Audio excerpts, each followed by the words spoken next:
Welcome to the Autosportradio.com 2020 show. We are still, for some reason, Bill and Stephanie Throckmorton have allowed us to stay at the Grant King Race Shops, located at 8155 Crawfordsville Road in Indianapolis. And if and when things open around here, you need to stop by this place, take a look. It's a working museum. You'll love it.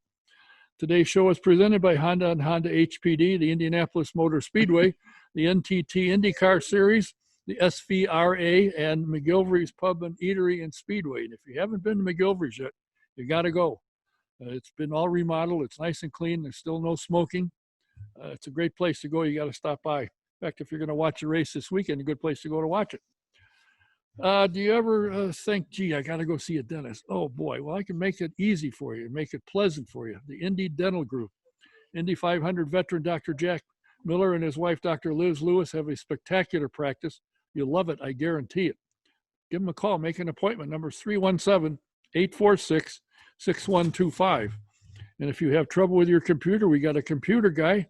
It's an A-plus affordable computer doctor. And why is Steve Freeze a doctor? Because he'll make house calls if needed.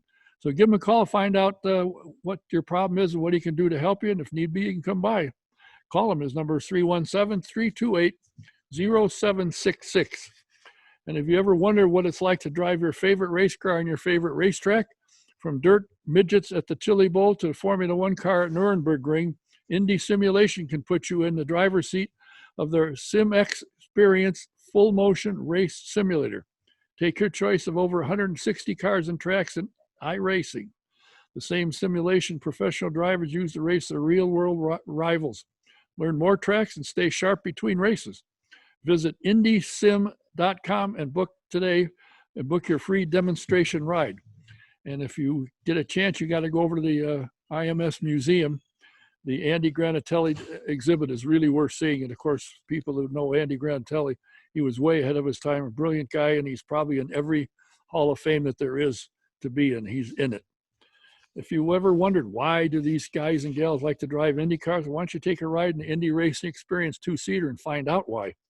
You can go online at indyracingexperience.com, and in the promo box put DK1. You get a discount. Find out where they're running when, and sign up and get a ride at 50% DK1. Or you can call the office. Number is 317-243-7171. Is it time yet to replace or renew your home or your car or your commercial property insurance? Do what most of us have done. Called Mike Pardee at VP Insurance Company, located at 5004 West 16th Street in Speedway. He can help you. Just give him a call. Tell him what you're looking for, and he'll help you. And you'll find, as we have found, you get better coverage for less money. Number is 317-248-0070. And if you're into vintage Indy cars or vintage race cars and you want one or you have one, if you have one and need it restored, or you would like to buy one, call the Grant King Shops. They can help you out. Number is 317-820-3595. Now, my guest today is a man that has done a little bit of everything. He's a broadcaster. He's a radio man. And I'm going to get into in a minute, probably the only guy who's done two of the most major events in the world. But we'll get to that in a minute. He's also an author. Please welcome Mr. Paul Page. Paul. Hey there, Don. Glad to be with you today. How are things going? Everything good with you? Are you staying hidden? I wish that the restaurants and bars were open a little more, but other than that, things are going good. And I've been, you just kind of hinted at it. The past couple of days, there's been a flurry of trying to get this book together so that it's available in May. I can't believe how long the lead times are that you have to have, but it's going to be available in May. And but this week is, you got to have the title, you got to have the manuscript, you got to have all the pictures. I spent all day Saturday at the photo shop out at the Hall of Fame Museum, and just it all suddenly all's coming flying back on top of you. So that's what I've been doing. Well, let's start with how you got into broadcasting. Did you go to school with the intention of take up broadcasting or communication or something, journalism? What could you yeah, I did kind of. In high school, I knew that I wanted to be a broadcaster, and my hope was grew up in the Chicago. I didn't grow up in the Chicago area. I was a military brat, so I went to high school in the Chicago area. And during high school, I kind of got the interest going for doing some sort of broadcasting, but I also, in 1960, fell in love with the Indy 500.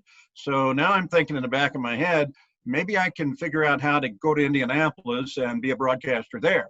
So I went to the University of Tulsa, and it was a great year. I aced all my broadcasting classes and failed everything else. And the end result, I was put on suspension and kind of done with college after my first year in college. But I had a lot of fun. Yeah, I'm sure you did. That's probably part of the problem. Yeah, probably. So were you a sports fan, as a kid? I was an Indy 500 fan. I was absolutely an Indy 500 fan. So when did you get your break to get into broadcasting of racing in particular, but 500? Well, when I came down here, I worked at a couple of stations here in Indy. One of them was, it was then the call sign was WAIV, and its studios were on the top floor of the Dearborn Hotel out on the Near East Side here in Indy. And I played classical music and jazz. And then I had a shot to go to another station, and it was WATI, and it went automated about 2 weeks after I was there. So I wandered up to WIBC, knowing that it was one of the best stations in the country for news and sports, and knowing also that Sid Collins was there. And lo and behold, they hired me into their news department. And after considerable time, Sid took a liking to me, and the rest is history, I guess. He taught me everything I know. Sid Collins, I guess I should say that because they're young folks. But you broadcast motorsports of all sides, from Yes. everything, Champ Car, Kart, IndyCar. You were the lead broadcaster at the 500. Now, I got to think. I've done a lot of motorcycle, and I've done a lot of snowmobiling, and I even covered the ice speedway races where they have the big long spikes on the tires in Assen, in the Netherlands. So she's got a motor on it. I probably covered it.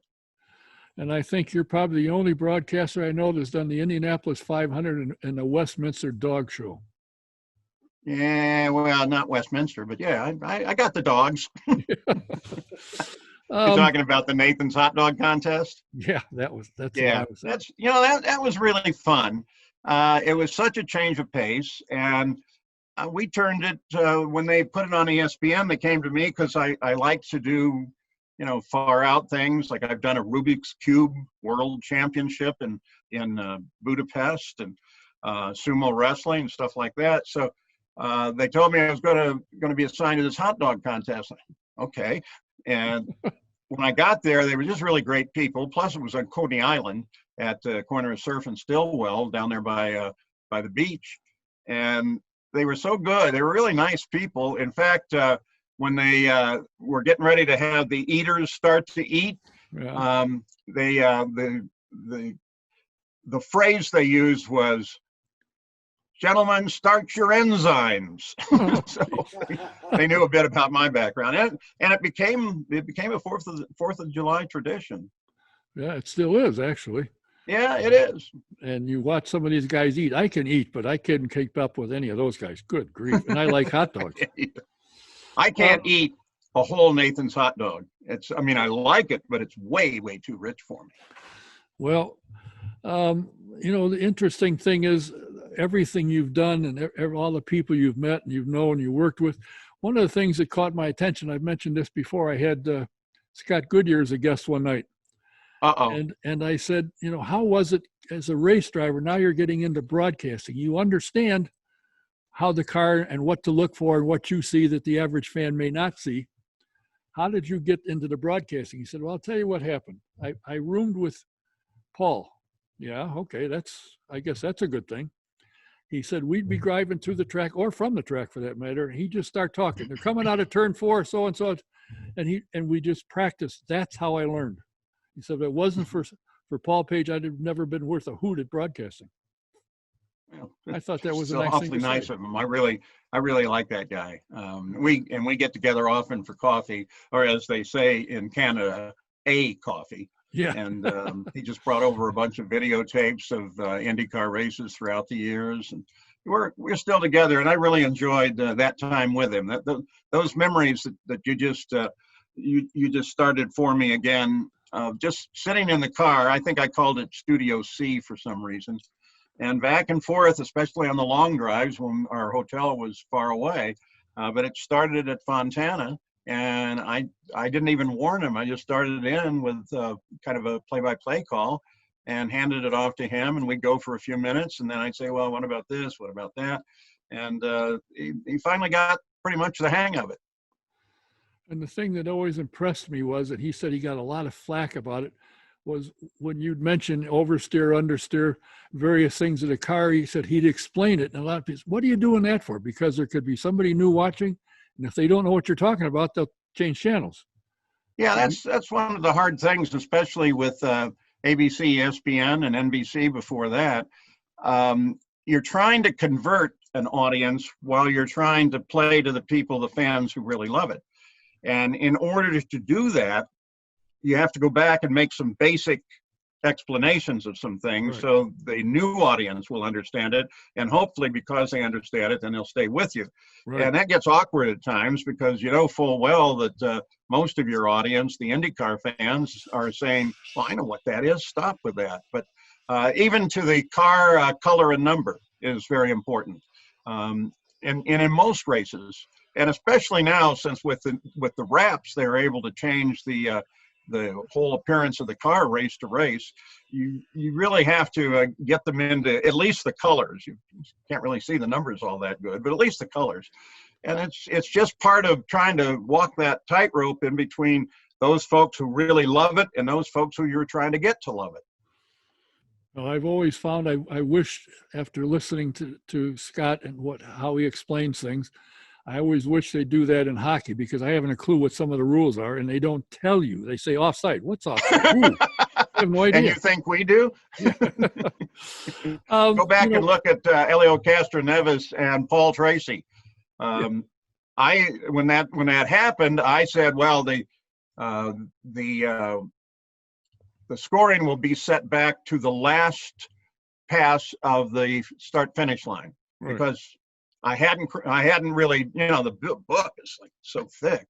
I hadn't really, that seemed like a common thing to me. And so then I found out, oh, no, it's not exactly that. But then we found out nobody really knew where it was. So.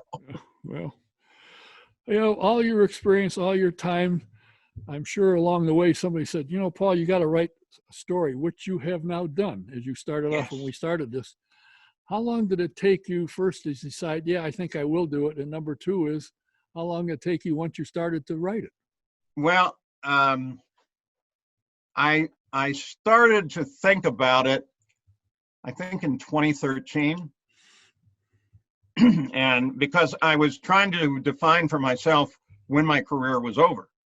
So I started messing with it. And my career didn't really get over until with the 100th race, because I came back and I served as the host anchor for the IMS radio network for 2 seasons. And then I came back on at the 100th race to call the pace lap and the first lap, and then hand it off to Mark James, which is pretty much what Sid wanted to do with me, except for his unfortunate end. And then I think, okay, you are now finally retired.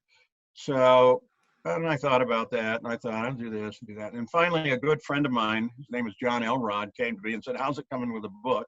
And I said, well, I've got chapters written, and I realized I'm writing as a journalist, so it's fact to fact to fact. There's no warmth to it. And I asked him what he thought about that, and he said, well, I'd like to write it with you. And he brought the warmth and made it interesting. And so that started 2.5 years ago.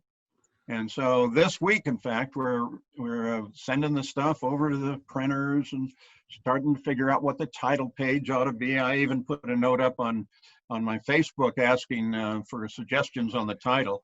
I saw that. You write a book that's like 80,000 words, and then my co-author John and I are like, well, what's the title going to be? Well, I like this title. No, I like this title. So it's, now you're gonna argue with one another over like 4 words. Right. So that's where we are.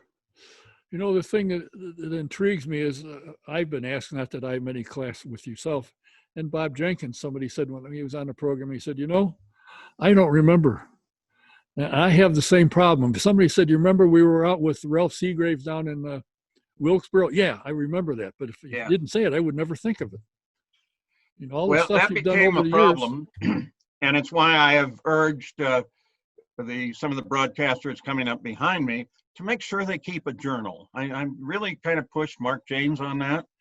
And because I realized I started keeping a journal in my later years, but there were so many facts and little nuances that I would have liked to have been able to remember from my early years. But what I did was I went back and started looking at every show that I did. And fortunately with YouTube, they're all there, the good, the bad, and the ugly. And that helped refresh me of what went on in that particular year. For example, today I was actually looking at a race at Texas World Speedway in 1978. It was then a USAC race, and it was quite a controversial day, but it was my first time to be on the air, and that was for CBS. Ken Squire was the anchor in the booth, and Dan Gurney was the analyst. I was the one pit reporter, and that it was quite a day. And in the middle of that, the Pope died, so we were getting papal death bulletins in and out of it. So it was a pretty challenging day, but that was my first time on the air. And I went back to look at it today because I was trying to remember exactly what happened in the winner's circle. I interviewed AJ, and he got a little emotional. AJ Foyt won the race with a couple really cool moves. But he got a little emotional because his mother had just gone into the hospital and was due for surgery the next week. And so he kind of choked up, and we had to step out of the interview for a minute or so to let him recover himself. And then after we got the interview done, just as we're finishing it, Steve Krisiloff comes into the winner's circle area and basically was going to accuse AJ of cheating, which wouldn't have gone over very well at all. And Big John, one of the crewmen, he's passed now, but he picked Krisiloff up and carried him out of the winner's circle over and kind of dumped him in the pits. And that video is there. And of course, that stimulates a lot of memories. Yeah, that's the thing, you know, not only during broadcasting, but what you did prior to the race, after the race, where you went, who you had dinner with, some of the silly stories you heard. That's the stuff that I would find interesting in what you've done. But that's the things that, you know, unless somebody reminds me you went to this or you did that, I can't remember it. Yeah, that's a lot of what's in the book. Fortunately, it's not a kiss and tell. It's a here's how much I love it kind of book. There's a lot of history in it. Basically, we pick up in 1960 when I saw my first Indy 500 and take it through the 100th race. Of course, there's going to be an epilogue in there to account for the past couple of years, and especially this year with when Roger Penske took it over. But the meat of it is between 1960 and up to the 100th race. What is your opinion of Roger taking over stewardship of the Speedway? I couldn't be happier. I knew that it was going to have to change. I was worried that it might go to some corporation who didn't understand it and didn't get it. And then I heard it was going to be John Menard and Roger. I'd heard that too. And I think, as taken aback as everybody when they said, come on out to Speedway, we're going to make an announcement. And it's Roger is the new owner and steward of the Indy 500, the series, and the Speedway. And I just figure he had the passion that I'm looking for. He loves the place, first of all. And I think it's going to be good. I think you have to realize this year, he protected the daylights out of it. I mean, I'm not so sure if it wasn't Roger in there that you necessarily, I'm not saying this to say anything about the Holman George family, but Roger did have a certain wherewithal with money that allowed him to go through a year when basically there was no audience, as we well know. And I know that he's done a lot of underwriting of other races and doing everything he can within his power to keep the IndyCar series going. And that's just the guy we needed at this point. And I think, as I'm sure you've heard the same as I have, that there's several new team, not new teams, but drivers joining teams. So adding to the count, like for instance, Chip Ganassi, when he's got Jimmy Johnson. Yeah. You know, TK is going to get a ride somewhere. Somebody will fund him, of course, to run the oval. So that'll be another. If not, we're going to get up a collection and we'll sponsor him. Yeah. and I think there's going to be 25 cars next year, maybe 26, and there's a new team, and just getting ready to put things together, a brand new team, and they're making their headway and should be announcing hopefully in the next month what their plan is and what's going to happen. So I think the series is healthy.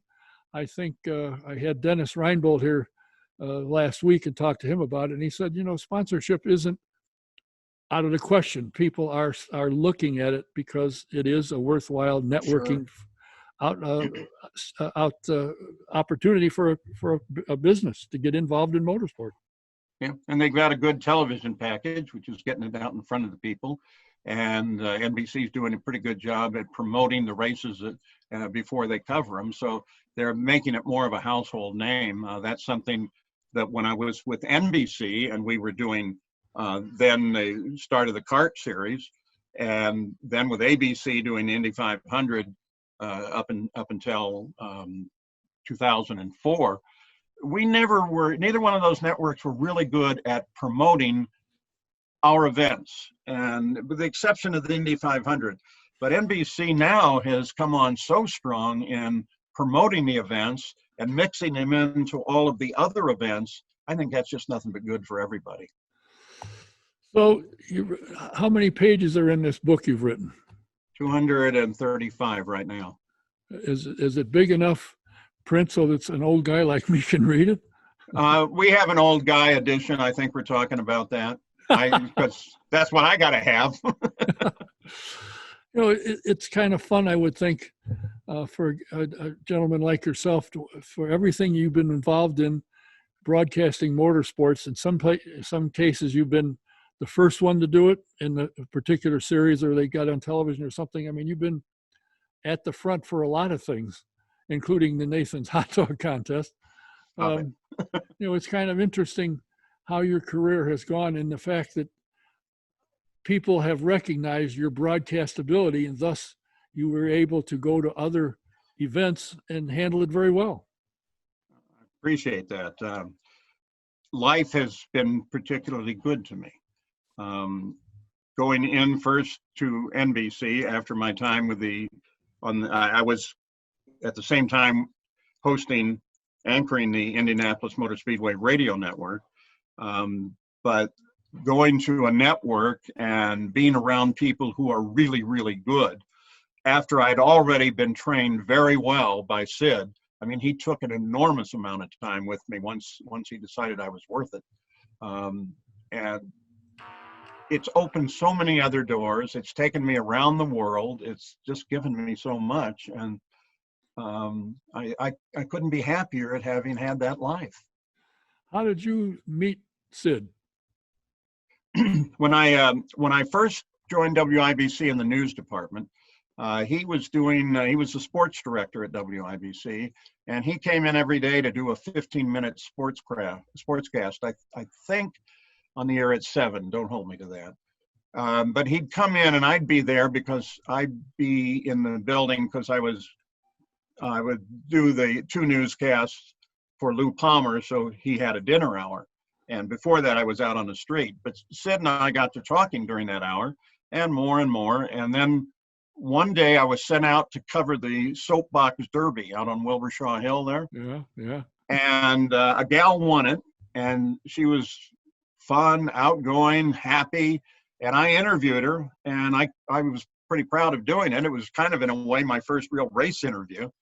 And I headed back to the station after feeding it to the station. And Sid's standing in the hall when I came in. He's got his arms crossed in front of him, and he's just giving me that look. And I'm like, what have I done now? And I stop in front of him. He says, that's the worst interview I've ever heard. Okay, well, any chance of the Speedway Network shot right there. But then he said, come on, let's talk about it. And he showed me how to interview. and his techniques for interviewing. And as you well know, the interview is not something that you do easily.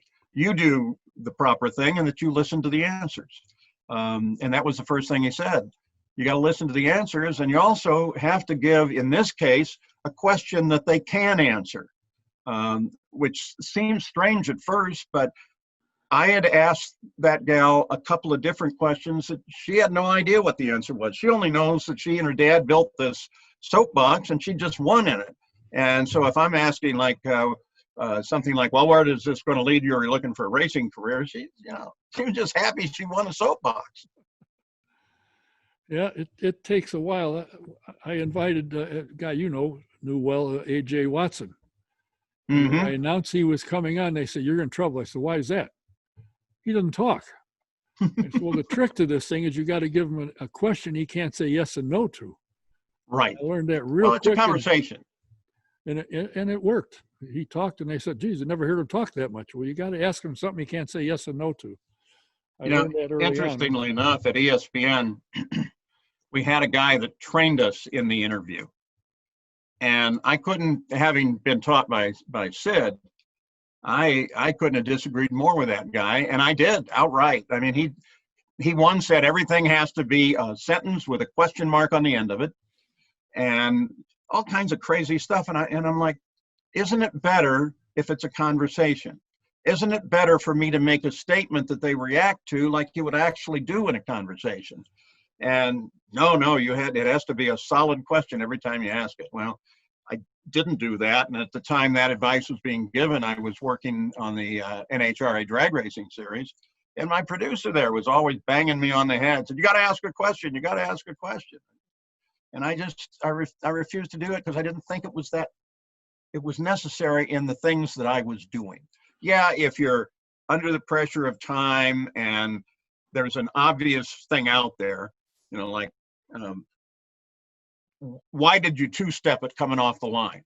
Right. Okay, that's a question. It puts a question mark at the end. But if you just want to talk to somebody, you want to bring them out as a human being, as a person, then you got to have a conversation with them. You know that. That's what I try and do, is just sit here. You and I talk. I ask you about your career and your book and all that, and we just talk about it. That's what I'm here for. That's what you're here for. That's what we're here for, to let people know who Paul Page and what's some of the stuff you're doing. What's the most exciting event you ever broadcast? Oh, I hate this question, Don. I'm sorry.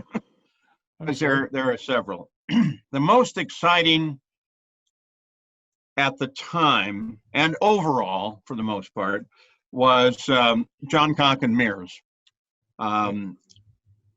Because in that particular race, we had a pretty clear understanding on the radio network of how it was going to play out.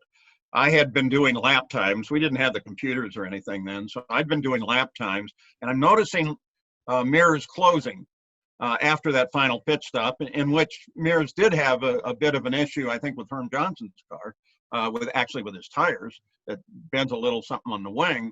But when I looked at the watch and did a few calculations, I realized they're going to be side by side at the white flag. And so I got on the intercom to all the announcers and I said, we're just going to play this. The interval is happening this way, and this is all we're going to pay attention to. And so we did. And, the radio network staff has always been some of the best broadcasters in the world, still is to this day. And they jumped on it, and it was so good. And we carried it right down to the finish. And it was, to me, a perfect ending to a race. It was an awesome race, and it was a very interesting and good ending. The only thing, when I went to watch it on ABC, and I brought this up to them when I joined them, was that they covered over a shot as Gordy and Rick went into the first turn with then Rick's wife, Dina Mears, and completely by doing so missed the key move that made the whole last lap happen. So I'm like, oh my God, no. Something that's just happened recently, and I think it's great for the series personally, but somebody very well, I'm sure, Dave First sports Yes. director for Channel 6, the local ABC affiliate here in Indianapolis. He's been the sports director for, I think, 20 some years. Yeah. Has Yeah. now left, and he's now the vice president of communications for IndyCar. And I think, to me, that bringing in, I've always thought that Mark Miles has been able to pick the right people for the right job. Does he have to know everything there is about racing? No. But does he know how to pick the people that can make things happen? And he's done that. And I'm assuming he was a big part of bringing Dave first in. And what's your opinion? I think he's fabulous for the job. Dave has what I look for in everything. I look for the passion, and he has it. He's so in love with that. He's going to do a super job. The only thing I kind of worry about for him is now he's management. He's not an on-air talent anymore. So at some time or another, he's probably going to have to fire somebody or at least set them straight. And that's probably going to be a learning moment for him. Fortunately, I learned that early on when I had the CART radio network. And, some people didn't work up to snuff. You have to say, well, we appreciate it, but you're not going to be on the broadcast next time. And I think the hardest version of that for me was right after I came on at the Indianapolis 500. We had an announcer. His name was Jim Shelton. He was a huge supporter of mine. He was a disc jockey with WIBC. He'd been doing the Indy 500 since before Mutual Radio Network was doing it. It's a super guy and treated me very well. But the producer came to me and said, if you go listen to him, he doesn't really have it anymore. And I thought, oh, no. And so with my boss, we had to go and sit him down and say, well, Jim, this is the end of what has been a beautiful career. And you could see the hurt in his eyes. And I just, sometimes you have to do it. You have to do it sometimes for their own protection. In that particular year, there had been an incident in turn 4, which he was covering, and the driver was hurt, but he could get out of his car and he was stumbling some, but the description was, he's okay, he's out of the car, he's fine. Now I could see it was different because I'm looking at the ABC monitor, but and that's the days when we didn't have it live either. Right. Little things like that. I ended up having to protect myself from myself. In the last couple Indy 500s I did, there was one in which I went totally blank on Newgarden and his car number and his name. He's into the pits. He's literally in front of me in the booth, looking down right on him, and I could not bring his name up. And I felt horrible. And then I realized maybe you're to the point, Paul, where your brain's not running as fast as they are. And you probably ought to be careful and make sure that somebody else does the job now. Well, I would think, and I would hope that every day when your day ends and you're ready to close your eyes for the night, that you look back and in my opinion, you should be very proud of your career, what you've done, all the things you've done, all the people you've helped, that you've educated, that have listened to you around the world. I mean, it's something that I bet you're going to write a book about that. Yeah. Well, and I am, and I thank you for that, Don. That's very kind. I always love to teach. I love it when young sportscasters or young college students come up and say, how do I get in? And, what do I need to do? How do I have to be prepared? And of course, the advice I'm going to give them is somewhat different than what college taught them or advice that they've gotten from educators, because I'm out working in the real world. And here's an example. If you would come to me and you're 19 and you say, I want to do auto racing, I would say to you right away, what's your lifestyle going to be? And point out to you that you're going to be traveling all the time. You're really going to have a wife and a family and those kind of things. So it's enjoyable to help them with reality. Well, I'll tell you, when you're hoping your book will be out, you're planning your book to come out in next May? Yes, 1st of May. Well, I'll tell you what, maybe when when you get the book out, hopefully we'll be back doing live again. You can bring some with you, and they can buy them from you, get them personally autographed. I'd be happy to do that, Don. You know that. You think you could find time for that? Yeah, well, the problem here is my co-author says, you can't give all of them away, Paul. I said, yeah, but I'd like to. Yeah. Well, we've had other authors come in, and people are more than willing to pay for them, get them autographed. So yeah, that's not been an issue for what I do. So I'm sure. Oh, there will be a special one for you. You can count on it. Well, I'm talking about bringing in, talk about it, what it's in it, and if and get people who can buy it and get you to sign it. Right, you got it. What's next for you? Now you get the book, you finally get the 4-letter or words you need to put a title on it, like Through Rose-Colored Glasses or something. Yeah. What's next? I'm not sure.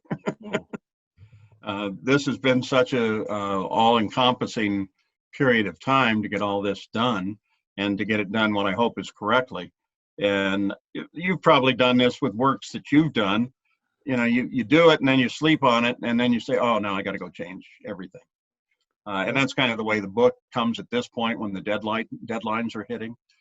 I think probably I'll be playing a lot with my model railroad and spending time with my grandchildren. Got a granddaughter here in Indy, and I got a granddaughter and grandson that lives in Brooklyn, New York. And so I think that's probably going to take my time now. Does that mean you're not going to be in Florida this winter? I didn't say that, Don. Come on. Actually, the gang from Brooklyn, they all come down and they visit in Florida. And there's a connection in there I don't think anybody's ever realized. The guy who trained me was Sid Collins. That wasn't his real name. It was his air name. Right. My name, real, is Paul Collins Page. My son is Brian Collins. And my granddaughter is Coco Collins Page. So between my family lineage and honoring Sid Collins, the Collins name is in there all the way. Well, I didn't realize that. That's kind of interesting. Yeah. And the thing I find interesting also is the number of people that still remember Sid Collins. And I think and they should. And they should. And I think very appropriately you said you don't like to necessarily be referred to as the voice of the 500. That was Sid Collins. Yes, it was. It was definitely, he was the guy. And I'm going to tell you this.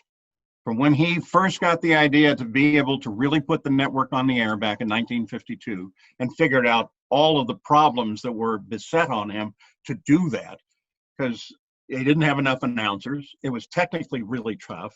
At that time, to get the feed to a station, you didn't have satellites or anything. You actually had to dedicate a line that came from the tower at the Speedway to that radio station. AT&T long lines had to dedicate all those lines as direct lines.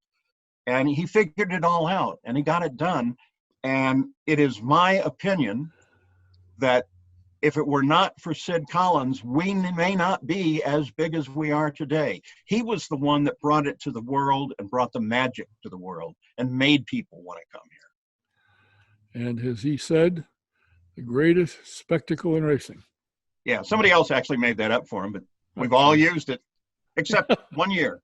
1 year, the cue was the greatest spectacle in sports. John Cooper was then the president of the Speedway, and he called me in and he said, there's an argument that this is the greatest spectacle in sports. I said, yeah, John, there is, but this is kind of a grand understatement.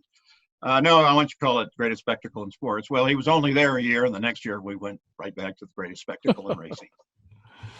Well, listen, I appreciate you taking the time talking about your career and your new book, and hopefully you'll come up with a nice title that you can go ahead and publish the darn thing and get it out. Well, let me throw it out to you. You got a second, or you running out of time? No, absolutely. Let her rip. One is I have a signature sign-on, which is "Hello, I'm Paul Page." I never thought it was a signature, but I guess in reality it was. So that's one of the suggestions. But the one I like the most is Paul Page is the voice, because it doesn't just cover Indy, and it's not voice of the Indianapolis 500. It's the voice of my voice in all the other sports that I was involved with. And most people say they recognize me by my voice. Oh. And that's really neat, except when you're in a bar and the guy doesn't like you and figures out who you are. I know I sit with Howdy Bell up at the media center, and somebody will walk by and they say, "Oh, I recognize your voice." Yeah, I'm Howdy Bell. I'm in the Hall of Fame. Let me tell you my story. I went, "Gee." He's the greatest. Anyway, your voice is recognizable, as is Bob Jenkins. I mean, you guys, and Howdy for that matter. Yep. You brought a lot to the motorsports world, and I appreciate you taking the time to chat with us. And I look forward to doing it again when the book comes out. We'll definitely have you somewhere where we can sell some copies and get them signed. You know, I'm glad to do it. You do a tremendous service to the fans with your show, because you get down to the nitty gritty and you know the sport well enough to be there. So thank you for doing it. Well, thanks for coming on, and we look forward to doing it again. You got it. See you later, Don. Okay, take care. My guest has been Paul Page, now known besides broadcasting, radio, and television as an author. And the book will be coming out hopefully in May, and we'll talk to him then, get you a chance to get a book and get it signed. We have some other guests lined up. We'll be coming to you shortly, but for now, this is it for the day. Thanks to Paul for taking the time. I'm Don Kay. Thanks for watching, listening. We'll see you next time. Good night.